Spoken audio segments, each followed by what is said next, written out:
Við spyrjum hagfræðingana Gylfa Zoëga og Ólaf Ísleifsson hvort hægt sé með auðveldum hætti að skipta mynt með því að kasta krónunni. En hagfræðingarnir Heiðar Már Guðjónsson og Ársæll Valfells lögðu til í grein í Fréttablaðinu helgina að taka einhliða upp evruna strax. Þeir hafa áhyggjur af því að við getum setið hér uppi með $6 milljarða lán sem Seðlabankinn hyggst taka í samstarfi við Alþjóðagjaldeyrissjóðinn og ónýta krónu mistækist að koma krónunni aftur á flot og gera hana að trúverðugum gjaldmiðli. Og þeir halda því fram að þessi leið yrði mun ódýrari fyrir íslenska skattborgara. En það raunverulegu möguleiki og hvað þýðir þetta?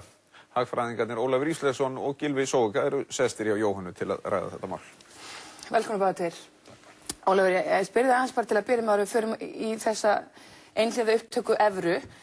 Sko, varðandi þessa frestun Alþjóðagjaldeyrissjóðsins á þessu láni og þetta virðist einhvern veginn vera allt í uppnámi.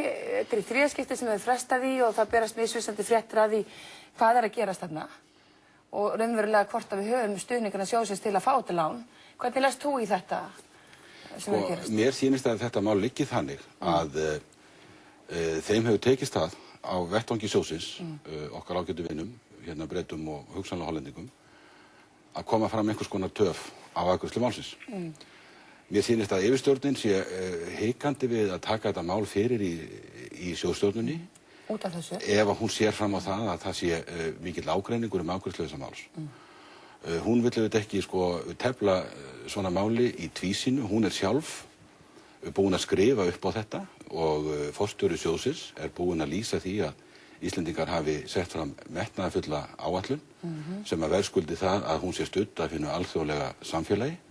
Hann vill auðvitað ekki og sem sagt yfirstjórn sjóðsins setja þetta í uppnám og fá á sig einhverja mjög erfiða hugsanlega umræðu þarna á vettvangi framkvæmdastjórnarinnar og þetta sýnist mér svona skýra þennan drátt. Mig langar að bæta því við að einn af þessum 24 fulltrúum sem að situr nú í framkvæmdastjórninni, hann auðvitað er okkar fulltrúi, það er fulltrúi Norðurlanda og Eystrasaltsríkja og það er útilokað annað heldur en að hann og hans starfslið sé búin að kortleggja afstöðu þarna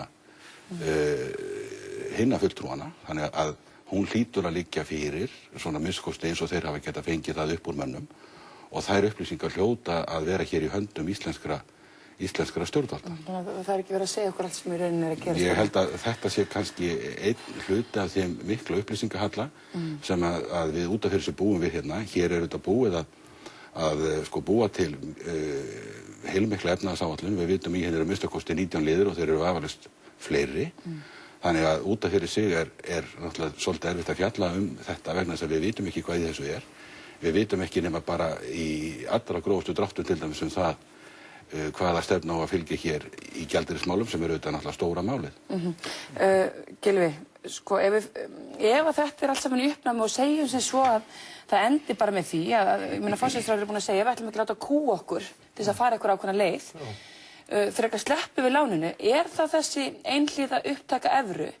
Er það ekki raunhæfur möguleiki hérna? Og ég meina þessir hagfræðingar sem skrifa þessu grein helgina þeir benda á að þetta sé jafnframt mun ódýrari kostur heldur en að taka hérna 600 milljarða króna lán. Ég held ef þetta gengur ekki eftir að þá er komið í ljós bæði hjá ASÍ og samtökum atvinnulífsins að það er hræðilegt ástand hérna á næstu mánuðum á næsta ári. Þannig að maður segir eftir x mörg ár með þetta þjóðfélag ná sér á strik aftur. En það hversu langan tíma þetta tekur fyrir eftir viðbröðunum og svona bakslag að það er herfilegt.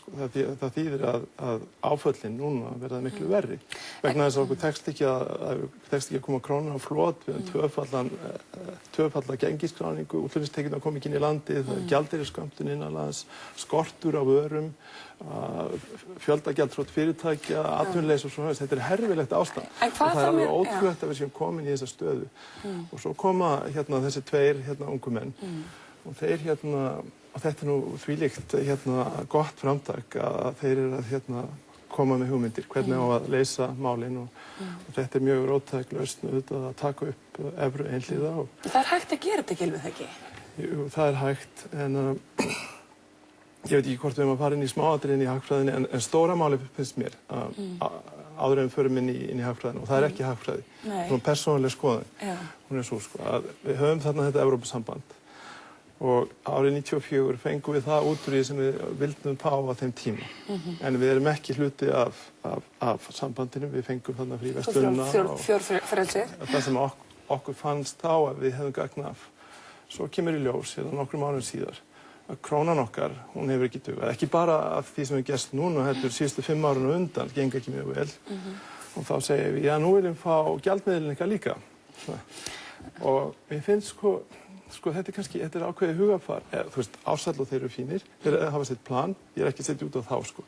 En ég bara segja, við svona sem þjóð, við verðum að finna okkur stöðu í heimi. Þetta ekki hagfræði, sko, en ég fann út af línunni, sko. Er þetta afvættu hugafari, finnst þér, Gylfi? Við erum alltaf bara að fá við erum svona cherry picking, ef við má hérna...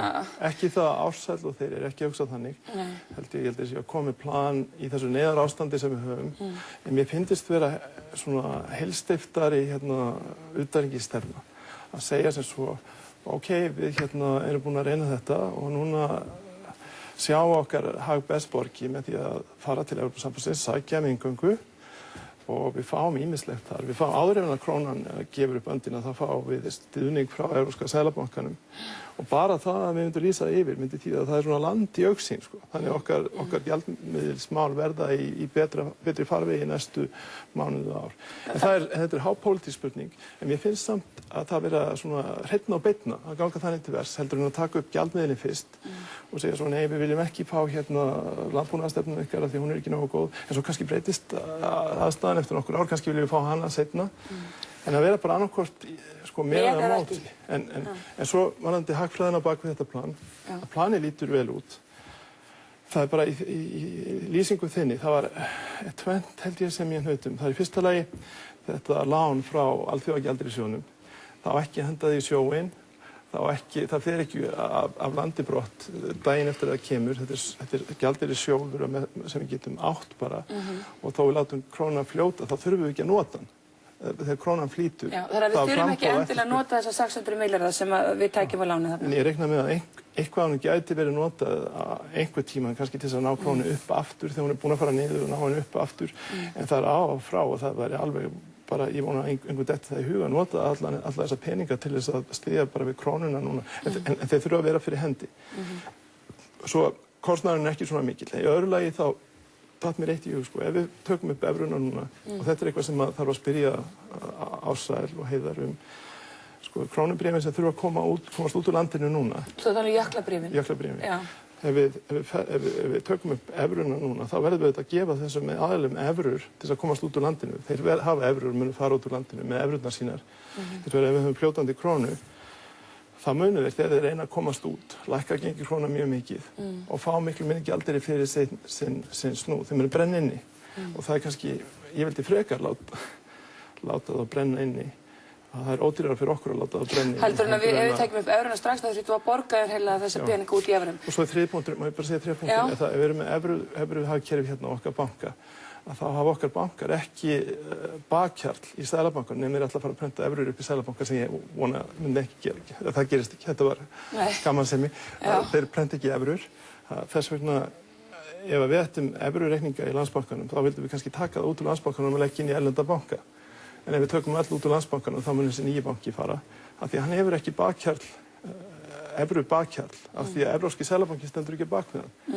Þannig að það er miklu, ég myndi segja, en þeir hafa svo séð svar við þessu, þeir ætla að hafa eitthvað forðað til að bakka upp bankana. En það væri gott að við liðið betur ef við værum inn í peningakerfi Evrópu, heldur en við værum að taka upp svona mynt á eigin spýtur og kannski óþökk, sko. Evrópusambandsins, það væri nú laglegt. En ég held að þeir hafi, sko, athuga málin að þeir séu kannski ekki alveg í óþökk. En það þarf að passa sig ólega vel. En hver er þín sýn á þetta, Ólafur? Ef við veltum fyrir okkur bara möguleika þess að gera þetta, nú er hann búinn að fara auðvitað í þetta gagnvart Evrópusambandinu annað og við viljum þetta ekki kalla yfir okkur hörð viðbrögð Evrópusambandsins væntanlega og gera þetta í óþökk þess.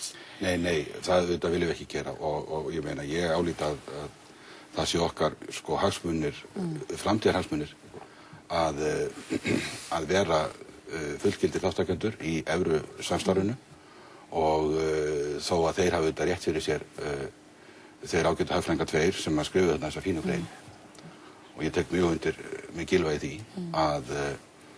að þá auðvitað það engin byrjun á okkar svona framtíðarsamskiptum við Evrópusambandið að taka þetta upp í andstöðu við þeirra vilja í þessu efni. En ef við erum komin út í horn með allt saman og þetta í rauninni bara svona eina mögulega þannig leiðin út, sko, hvernig, ef þú getur eitthvað útskýrað þess fyrir fólki, hvernig þetta gert?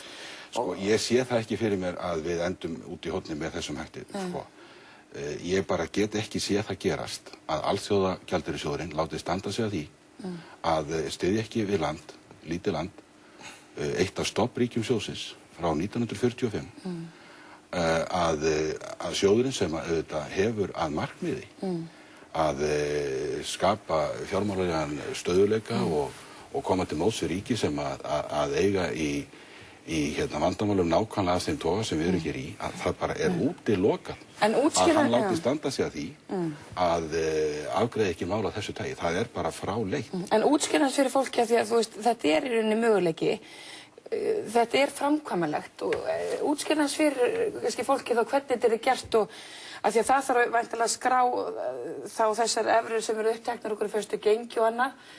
Hvernig, hvað verður lífeyrissjóðs, verðtryggðu lífeyrissjóðsskuldbindingarnar og annað, þú veist, hvaða áhrif hefði þetta, hvað þýðir þetta fyrir samfélag að taka þetta upp? Sko, þetta langt frá því að vera einfalt mál, en sko þó að þessi framkvæmd, sko, að skipta hér svona daglega mynt og annað, þó að það út af fyrir sig væri einfalt og þeir eru búin að fara yfir það, þeir tveir ágætu menn, Ársæll og Heiðar, að þá þetta spurningar af því tagi sem þú ert að nefna hérna, þær eru þetta mjög erfiðar og náttúrulega stóra spurningin þetta þessi á hvaða gengi ætti þessi tenging að vera.